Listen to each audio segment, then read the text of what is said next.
Eu estava em crise financeira. Assumi a liderança das empresas e em 6 meses elas começaram a crescer significativamente. E nesse período, enquanto as empresas estavam crescendo, isso foi por volta do ano 2000, o Senhor diz: vá com sua esposa para Israel. E quando minha esposa vem e fala comigo sobre Israel, eu disse não. Porque eu medi as finanças com a bênção. Estamos indo bem, companhias, empresas, nós estamos avançando, tudo está indo bem para nós. E eu dizia, não é Deus quem está falando com você. Ele orou, dizendo às mulheres que se quisessem resultados, deveriam ouvir seus maridos. Ela disse, Senhor, se realmente o Senhor vai nos levar para Israel, então fale com ele, pois não vou convencê-lo. E se afastou. Permaneceu em silêncio e apenas entregou ao Senhor. E o Senhor, obviamente, fez todo o seu trabalho, e por 2 anos esteve o Senhor. Ou eu estive negando ao Senhor, na verdade dizendo não, não, não, não e não. Então, quando eu chego e me dão aquilo para trabalhar com o secador, começou o meu orgulho de empresário. E eu disse, Senhor, sou eu? Era empresário. O que estou fazendo aqui? Não conheço a cultura, o idioma e não temos família. Estávamos só nós 2, recém-chegados à La Nación, sem familiares, sem nada. Não tínhamos congregação. Naquele tempo era difícil encontrar congregação. Ao chegar, eles nos rejeitavam por medo de sermos espiões. Israel, naquela época, alguns anos atrás, era muito difícil. Era muito difícil entrar com o evangelho naquela nação. Hoje em dia ainda continua igual, mas já aprendemos. O Senhor nos deu certas estratégias. E por 4 meses estive trabalhando, fazendo a limpeza.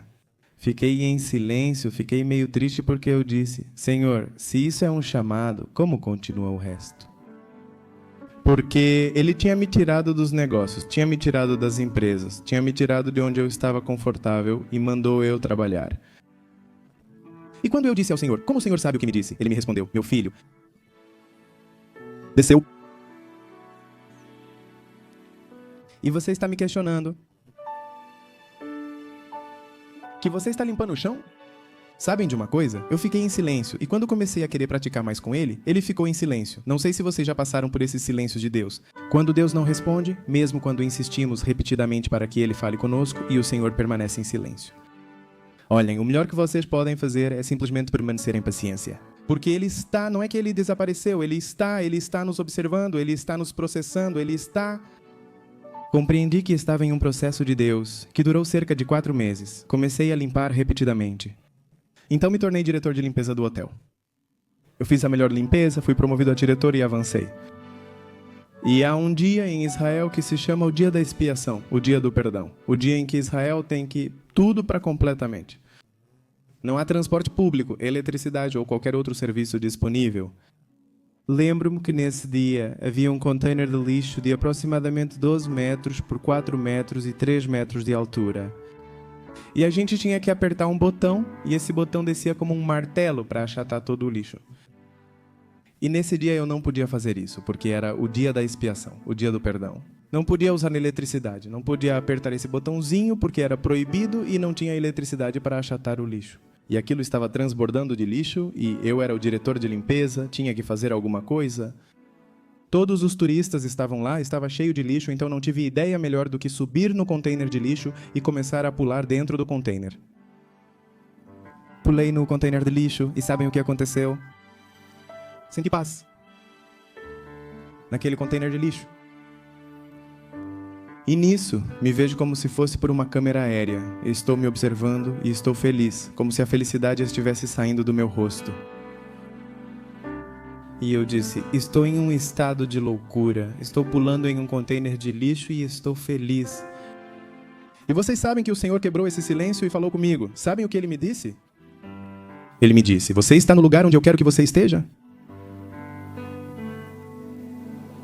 Eu disse para ele, que ânimo o Senhor está me dando, né?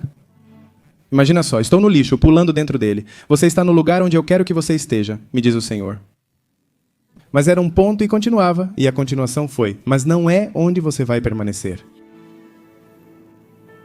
Na manhã seguinte, peguei o ônibus e, como sempre, tentava ler as plaquinhas em hebraico. Uma linhazinha se juntou com outra linhazinha e começou a sair som daquela placa. Fui para casa, peguei o livro, comecei a ler o livro e falei para minha esposa que tinha algo estranho. Sugeri irmos ao shopping. Fomos ao shopping e encontrei aquele professor que tentou me ensinar o idioma. Durante os 3 meses em que ele não conseguiu me fazer passar do Shalom conseguimos iniciar uma comunicação. Em um certo momento ele me pergunta: o que houve? O que está acontecendo com você? E eu pergunto: mas por quê? Ele me pergunta se tem o sotaque de alguém que nasceu neste país. E aí eu entendi. Na lata de lixo, o Senhor me deu o chip do idioma. Na lata de lixo, o Senhor tirou o orgulho, todo aquele ar de empresário.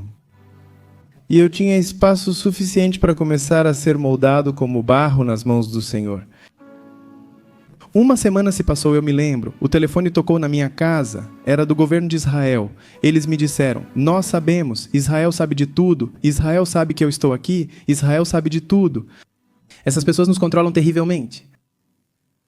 E o telefone toca uma semana depois e eles me dizem: ficamos apreensivos quando soubemos que o governo estava nos ligando, pois lá existem organizações antimissionárias. Quando descobrem que alguém é crente, essas organizações fazem todo o possível para expulsar essa pessoa do país. Há muitos crentes que já foram expulsos de Israel. E tristemente, sabem de uma coisa? Não, tristemente quer dizer, graças a Deus. Há muitas pessoas que amam Israel. Eu acredito que vocês amam Israel. Mas o triste é que há muitas pessoas que doam para Israel, sem saber para onde esse dinheiro vai. Há muita gente que doa em favor de Israel. E muito dinheiro chega a Israel e vai para organizações antimissionárias.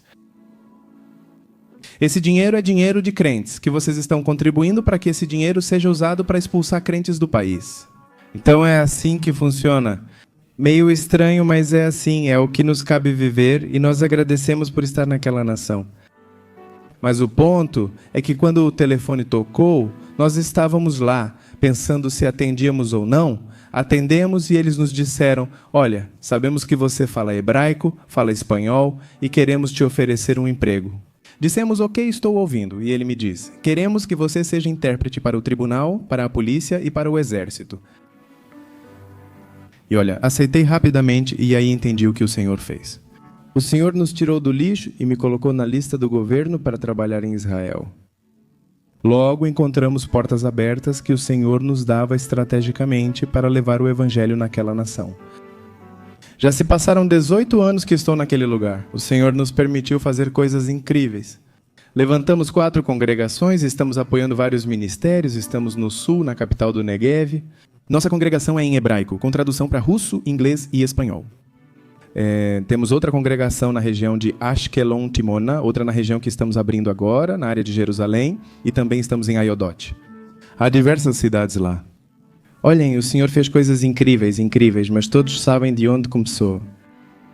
Lembro de um bom dia. Eu estava em casa e tinha entendido estando lá na Argentina, depois de ter lutado tanto com o Senhor. Compreendi que fé e obediência são inseparáveis. A gente não pode dizer que é obediente e não dar o passo de fé. A gente não pode dizer que dá o passo de fé e não é obediente. Então eu entendi que fé e obediência andam juntas, mas esse processo para mim levou 2 anos para entender isso aqui na minha mente. Olha, ninguém pregou para mim, ninguém me disse para ir e receber o Senhor. Para nós, era proibido dizer o nome de Jesus. A gente não podia se aproximar de nenhum lugar onde Jesus estava, onde se falava de Jesus, nada. Então, o Senhor, de maneira sobrenatural, numa manhã, cumpro minhas tarefas antes de ir trabalhar.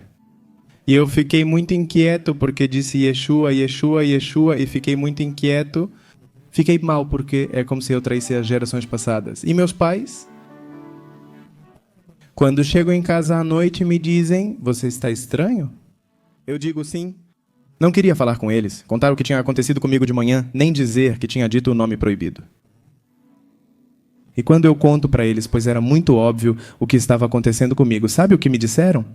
Eles me dizem: olha, não queríamos te contar, mas há uma semana aceitamos ele como nosso Salvador. O Senhor agiu de forma muito especial em nossa casa. Ninguém falou conosco, o próprio Senhor fez o seu trabalho e assim acabamos trabalhando naquela nação. O Senhor, nesse tempo, nos permitiu abrir diferentes coisas. Tivemos períodos em que abrimos uma cafeteria por 5 anos. Naquele lugar, muitos aceitaram o Senhor como seu Salvador. A oposição religiosa se levantou. Eles incendiaram o lugar 3 vezes, até que não pudemos mais mantê-lo. O Senhor nos deu outra estratégia. Abrimos uma empresa de turismo e é isso que estamos fazendo por meio dela. Nós estamos ajudando estrangeiros a entender um Israel diferente, a entender um Israel verdadeiro, a poder caminhar pelas Escrituras. Sempre dizemos que o Senhor é o Criador dos céus e da terra. Morreu e caminhou. Somente em Israel, em Jerusalém, ele esteve lá, naquele lugar. E sempre dizemos aos futuros líderes que vão subir nos próximos palcos ou que vão estar nas congregações ou na própria igreja. A porta se abriu em 1948, visite Israel. Israel abre uma maneira de entender as Escrituras, uma vez que a pessoa retorna de Israel. Você já não vê mais aquela folhinha preta e branca, você começa a ver em 3 dimensões, porque você diz: eu estive lá, conheço a temperatura, conheço as cores, conheço a distância. É incrível o que Israel pode oferecer geograficamente, só de estar lá, passear. E é como mergulhar nas Escrituras, é como caminhar com as Escrituras. E quando a gente vem aqui, pastores, quando estiveram lá em Israel, a mensagem muda.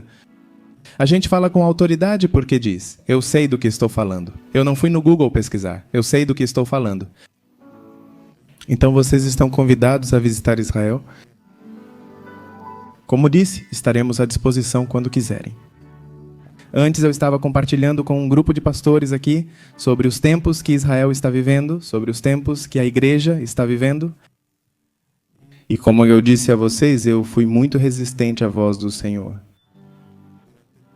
Durante esses 2 anos em que o Senhor estava nos levando para a nação de Israel, eu entendi que para poder estar naquela nação, o Senhor... Primeiro, ele tirou de mim tudo o que tinha a ver com a mente empresarial, de negócios, e ele queria que eu continuasse com os negócios. Mas que eu os estabeleça com princípios do reino. E foi isso que fizemos lá naquela nação. Começamos a trabalhar com princípios do reino e fizemos muitas coisas que o Senhor nos permitiu fazer. Mas durante todo esse processo, durante todos esses 18 anos, eu tinha uma relação muito próxima com meu pai. Meu pai era muito bom. Lembrem-se, ele tinha sua empresa, eu ajudava ele, e isso o afetou quando eu fui embora. Ele era casado, mas mesmo assim foi difícil para ele quando eu fui embora. Como se faltasse algo para ele, e nesse sentimento de que faltava algo. Ele ficou numa situação como se tivesse começado a ficar triste, e eu o visitava, mas já não era mais a mesma coisa. E ele entrou numa situação como um estado depressivo, porque os negócios também já não iam como ele queria. E todo o resto passou disso. Como 15 anos já estando eu em Israel e minha mãe, um dia ela me liga e diz: seu pai não está bem. E eu disse: Senhor, permita-me ir visitá-lo, pegar um avião e chegar lá na Argentina para dar um abraço no meu pai. Minha mãe me disse que ele tinha uma doença que já não lhe restava muito tempo. Mas ela me disse: não quero que você venha, pois quero que o lembre como você o lembrava. Ela não tinha me dito exatamente como ele estava, né? Ou seja, o que ele tinha. Mas peguei um avião e fui para a Argentina. Perguntei a localização da sala dele no hospital. Cheguei, passei por uns corredores, era como todos, uns corredores bem escuros. Abro uma porta, quando abro uma porta, olha, abro essa porta e sinto um cheiro. Sabe quando vocês colocam carne na geladeira e... acabou a luz ou aconteceu alguma coisa? Sai um cheiro ruim, e quando eu abria a porta desse cômodo, saía um cheiro ruim. Pensei, será que entrei no cômodo errado? E quando eu olho ali em cima da cama, vejo... um tipo de corpo, um corpo, mas bem pequeno. E era como um lençol que estava cobrindo ele. Eu podia ver o rosto do meu pai, mas em um corpo pequeno. E aí eu entendi porque minha mãe me disse: não quero que você veja. Quando eu me aproximei, ele não podia falar, não podia me ver. Ele estava sem as pernas, com as costas abertas. Eu o abracei como pude e ele soube que eu estava ali. Eu senti, percebi que ele estava ali. Mas eu fiquei só uma semana e, na verdade, tudo aquilo me chocou. E nessa semana em que estive lá, chamei meus irmãos. Nos reunimos lá na última noite, antes do meu voo de volta para Israel. Eu disse aos meus irmãos para orarmos. Meu pai não conseguia falar, então começamos a orar. E vocês sabem que naquele momento, enquanto estávamos orando, a boca do meu pai se abriu e ele disse: não parem de louvá-lo, não parem de adorá-lo. E isso entrou aqui nos meus ouvidos, chegou ao meu coração e eu disse: esse é o maior ensinamento que meu pai me deixou. De todas as palavras que ele poderia ter me ensinado, esse foi o maior ensinamento. Porque em um corpo onde ele não podia usá-lo, ele estava dizendo: não parem de adorá-lo, não parem de louvá-lo. E ele fechou a boca. Voei para casa naquela semana. O telefone tocou e minha mãe disse: seu pai se foi. E eu fui para as escrituras. Comecei a buscar nas escrituras quais foram as últimas palavras de Jesus. O que foi o mais importante que ele disse? Porque comecei a pensar no que eu faria em uma situação assim. O que nós faríamos? Pensa aí, o que você faria se te dissessem que hoje é seu último dia? Você tem até as 10 da noite? E se soubéssemos, sabe o que faríamos? Comece a reunir informações e tente fazer o máximo que puder fazer. Eu imagino o que eu faria. Reúno todos os meus e tento simplificar a quantidade de palavras que existem, porque quero deixar uma mensagem importante para eles. Ou seja, eu tentaria cortar todos os tempos possíveis e traria as últimas palavras. E o mais importante, eu deixaria ali sabendo que é o que me resta. E eu pensei, qual foi a coisa mais importante que o Senhor deixou para o final? Procurei em Lucas, não encontrei. Procurei em Mateus, não encontrei. Procurei em Marcos, não encontrei. Procurei em João, não encontrei, mas eu encontrei. No livro de Atos, Atos capítulo 1 diz assim: no primeiro tratado ao Teófilo, falei sobre todas as coisas que Jesus começou a fazer e a ensinar, até o dia em que foi recebido acima, depois de ter dado mandamentos pelo Espírito Santo aos apóstolos que havia escolhido, aos quais também. Depois de ter padecido, apresentou-se vivo, com muitas provas indubitáveis, aparecendo a eles durante 40 dias e falando sobre o reino de Deus. E estando juntos, ele ordenou que permanecessem em Jerusalém e esperassem a promessa do Pai, conforme lhes dissera.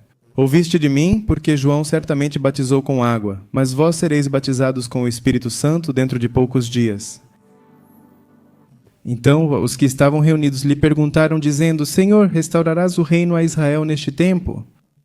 Ele lhes disse: não vos compete saber os tempos ou as estações que o Pai reservou à sua própria autoridade, mas recebereis poder ao descer sobre vós o Espírito Santo, e sereis minhas testemunhas em Jerusalém, em toda a Judéia, em Samaria e até os confins da terra. E tendo dito essas coisas, enquanto eles olhavam, foi elevado, e uma nuvem o recebeu, ocultando-o de seus olhos. Vocês perceberam qual foi a última coisa que o Senhor disse? E vocês serão minhas testemunhas em Jerusalém, na Judéia, Samaria e até os confins da terra. Quando o Senhor levou minha esposa e eu para Israel, eu pensava: por que ir para Israel? É o povo de Deus. Eles devem estar um degrau abaixo do céu, eu disse, lá. Tudo deve ser super espiritual. Para que eu vou chegar naquele lugar? E quando chegamos, ficamos surpresos, nos encontramos conflitos espirituais tremendos. Encontramos um Israel confuso, um povo confuso. Somos uma grande família que se ama, mas no mundo espiritual há uma guerra em curso. Paulo disse: Israel hoje é inimigo do Evangelho. Se passaram 2000 anos desde aquela mensagem e continua dizendo o mesmo. Israel é inimigo do Evangelho. Olhem, quando eu leio essas últimas palavras, o que o Senhor disse, eu entendi qual era o coração de Deus. E sereis minhas testemunhas. Lembram-se um pouco da história? Para não demorar muito. A congregação em Jerusalém começou a crescer rapidamente. Após 2 pregações de Pedro, um total de 8.000 pessoas se converteram. Ele tinha uma congregação de 8.000 pessoas. E continuamos com a história. E ele nos diz que Jerusalém havia sido minada pela mensagem do Senhor Jesus. E toda Jerusalém estava cercada. Eles estavam começando a voltar-se para Deus, e a voltar-se para Deus, e a voltar-se para Deus. Até que o Senhor disse: momento.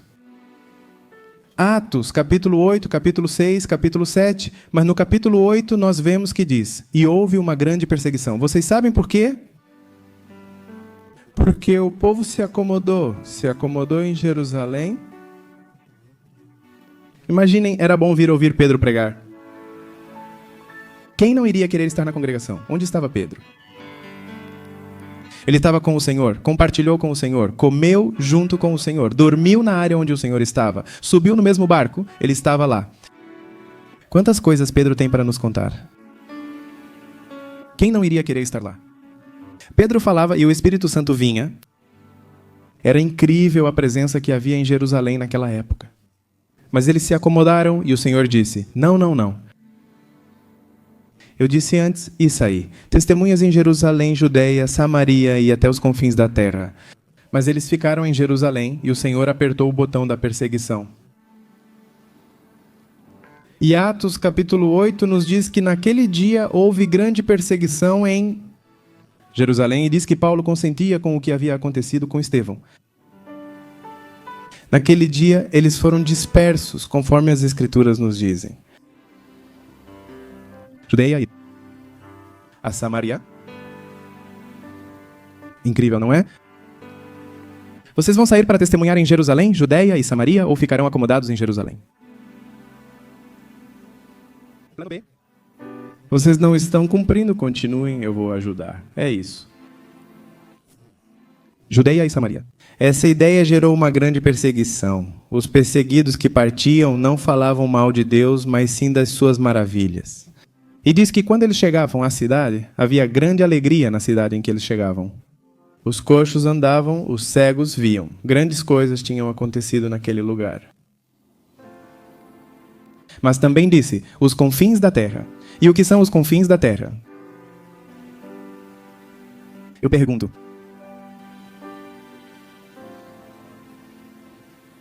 O que está acontecendo aqui? Cincelejo, Colômbia, Argentina, Chile, Bolívia, Paraguai, Peru. A mensagem se espalhou, foi até os confins da terra. Ou seja, há um programa que o Senhor tem e Ele está cumprindo, nós vamos às Escrituras e o Senhor está cumprindo. E sabe por que você está sentado aí hoje? Por que nós estamos sentados aqui hoje? Só pela graça e misericórdia do Senhor? Mas você sabe quantos pagaram o preço para que nós estejamos aqui hoje? Eu dizia no curso anterior, o povo judeu, o Senhor lhes deu olhos para que não vejam e para que não ouçam. Eu não sei se você sabe, mas lá na sinagoga é proibido ler Isaías 53. Por quê? Porque fala sobre o servo sofredor. Mas eles dizem, não, os cristãos acham que é o Messias, Jesus. Mas nós também podemos interpretar como sendo nossa nação a terra de Israel. Sofreu perseguição? Sofreu muito 2000 anos, nós sofremos bastante. Então, como é um capítulo debatido, não há muita clareza, melhor não lerem. Proibido ler. Deu para entender? Então, não tem luz. Minha cidade com os lábios me louva, mas seu coração está longe de mim. Hoje vocês verão o povo no Muro das Lamentações orando incessantemente. É incrível, mesmo sem ter razão. A revelação do Espírito Santo lhes dá domínio próprio para ficarem de pé no sol, ficarem de pé na chuva e continuarem orando. E horas e horas e horas. E nós que temos a revelação, nem quero perguntar quanto tempo passamos em oração.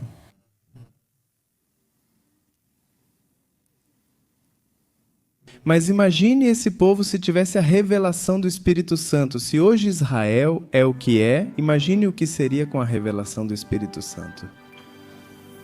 Então, o que ele fez? O Senhor colocou em modo de pausa. Por causa dos gentios. Hoje é o tempo de vocês. Igreja, eu já comentei antes, hoje é o tempo da igreja, não é o tempo de Israel. Israel está sendo benéfico para muitas nações da terra em tudo o que é capaz de oferecer hoje no nível empresarial. Criatividade, sabedoria. São generosos e excelentes. Mas a parte espiritual está distante. A gente pode conversar com eles e podemos conversar por horas, mas no momento em que Jesus entra em cena, a comunicação acaba, não há mais propósito do Senhor, porque é o tempo de vocês. Imaginem que isto é um teatro né, para não tomar muito do tempo de vocês. E que vocês estão vindo ao teatro agora. E eu sou o apresentador e me apresento aqui e digo para vocês: olhem, obrigado por virem. Hoje vamos ter uma peça, e essa peça se chama Israel. Então aproveitem. As luzes se apagam e a peça se inicia no palco com Israel presente. Abraão, Elias, Eliseu, Moisés, toda a peça está aqui no palco. E vocês sabem o que tem em Israel? Não sei se isso acontece aqui, mas quando vamos ao cinema, ao teatro lá, sempre há um intervalo. Eles cortam um tempo. No cinema, acendem todas as luzes. Vai comprar pipoca e Coca-Cola? O povo judeu sabe como gerar dinheiro. Vai lá, invista lá fora. E voltam novamente para a segunda parte. Suponhamos que aqui aconteça o mesmo. Fazemos um intervalo, o apresentador volta e diz: bom, olhem, vamos continuar com a peça, mas tivemos um inconveniente. O inconveniente é que os atores que deveriam continuar a peça ficaram presos. Há um engarrafamento ali, um acidente, eles não conseguem chegar, mas fiquem tranquilos porque temos uma peça alternativa, então aproveitem. A igreja sobem ao palco e a igreja faz o que faz aqui no palco.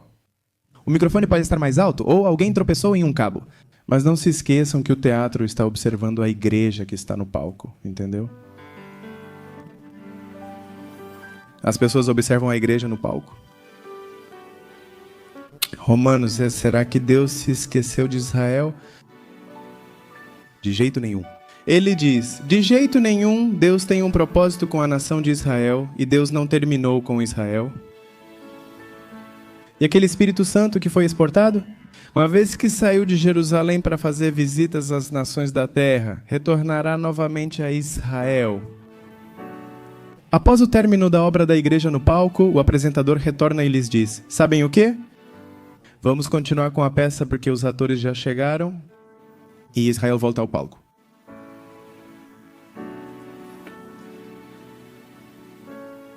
Toda Israel será salva, dizem as Escrituras. Toda Israel será salva até que o tempo dos gentios se cumpra. Até que o tempo dos gentios se cumpra. Olha, igreja. Nós temos que entender, vocês têm que entender que vocês estão em um tempo especial.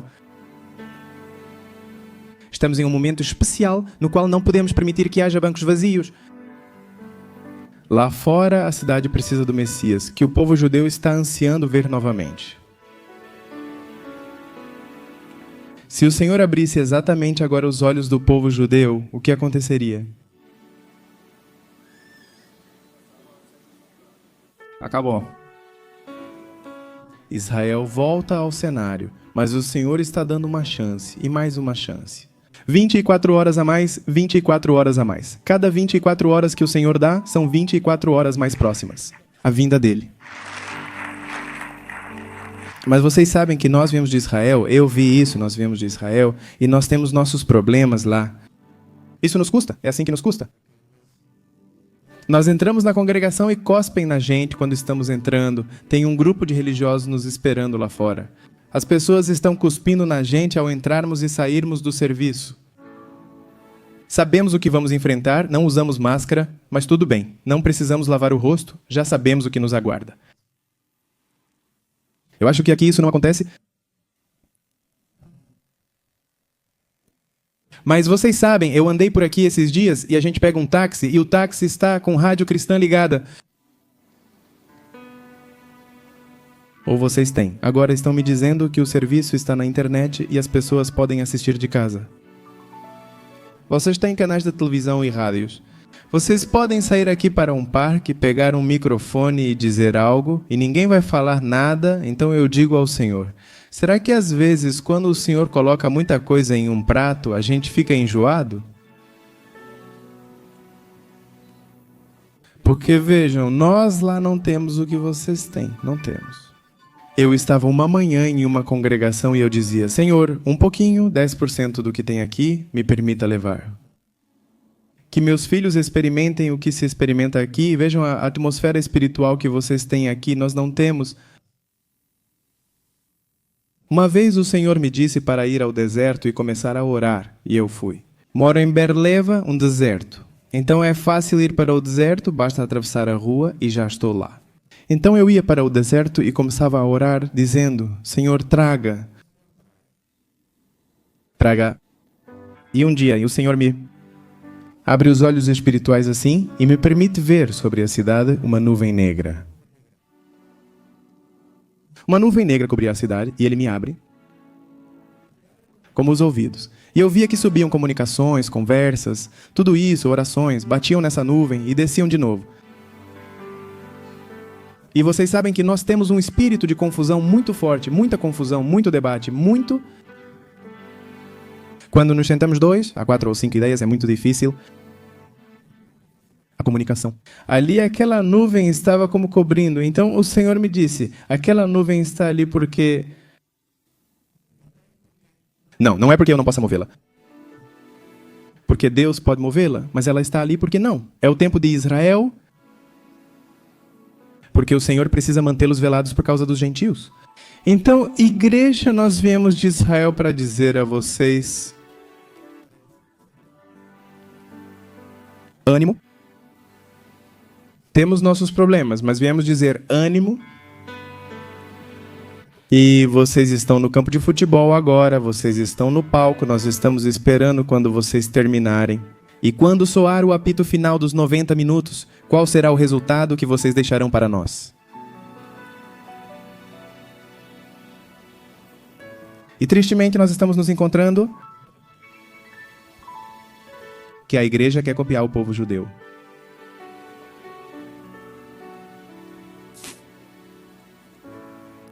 E Paulo disse, é preciso provocá-los ao ciúme, não copiá-los. Provocá-los ao ciúme, que eles desejem o que vocês têm. Que é o que vocês têm? A revelação do Espírito Santo. A vocês foi depositado um presente incrível. Quando eu vou lá ao Muro das Lamentações, meu coração se parte, porque começo a pensar em todos aqueles que morreram sem Cristo. E eu digo, Senhor, por quê? Por que o Senhor deixou que eles fossem? Por quê? O Senhor me pergunta se é o meu primogênito. Sim, mas imagine a cena. Eu os vendava, colocava uma venda neles. E os deixei andar por aí. Aí vocês sabem que eles se batem, se machucam. E enquanto o Senhor está cobrindo ali o que está atrás, o segundo, mas o primogênito está vendado. Ele está protegendo, penteando, mimando e cuidando do segundo.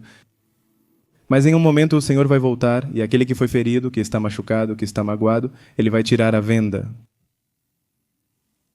E como diz Zacarias, capítulo 14, verão aquele a quem traspassaram e chorarão amargamente, como uma mãe chora pela perda do seu primogênito.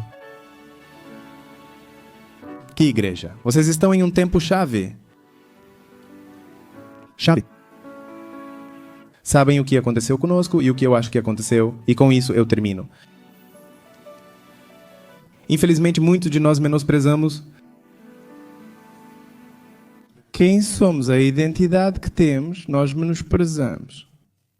Quando o Senhor lhes envia para fazer algo, Ele diz, quero que você vá e faça isso. E você diz, não tenho o contato, não tenho o nome, não tenho o sobrenome, não tenho as finanças, não tenho aquilo. Então chegamos e colocamos nossa realidade diante do Senhor. Os homens da Bíblia agiram da mesma forma. Quando o Senhor vem e diz a Abraão que ele teria uma multidão, sua esposa não podia dar à luz, já tinha passado da idade, Abraão provavelmente tinha tentado várias vezes com ela. E quando o Senhor vem e lhe diz, isso, você vai ser pai? O que Abraão pode dizer, não é? É como se talvez ele estivesse sem esperança. Acho que ele poderia ter dito, tentamos muitas vezes, é impossível, naturalmente é impossível.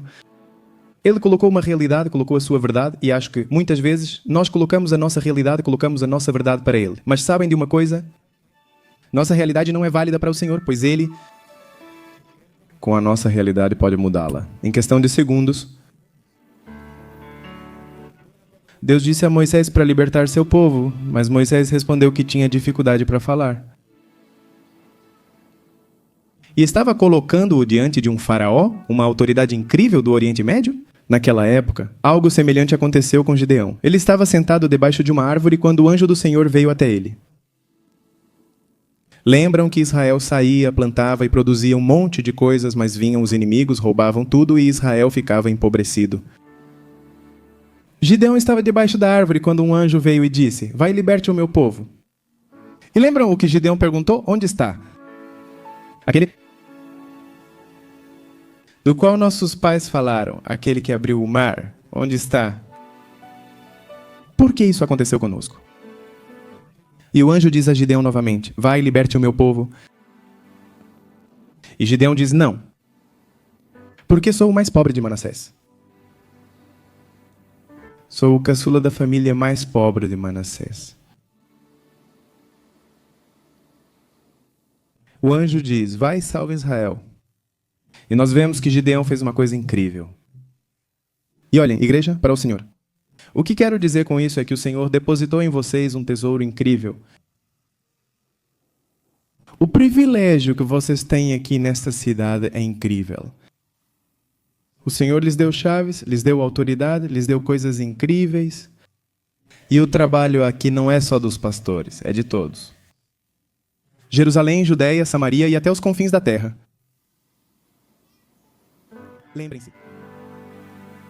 O Espírito Santo está aqui visitando vocês. É a era de vocês. Não se esqueçam de orar por Israel.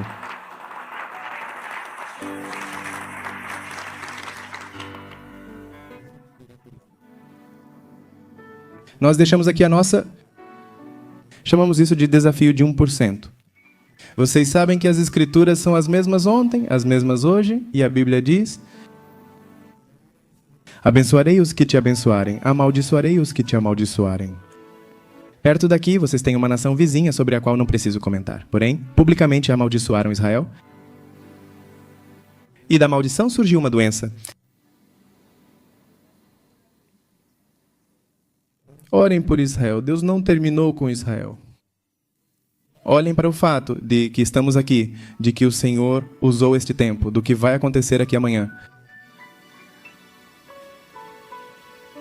O Senhor deu a vocês algo que não deu a outros. Prestem atenção ao que o Senhor vai fazer. Se quiserem ficar de pé, vou orar.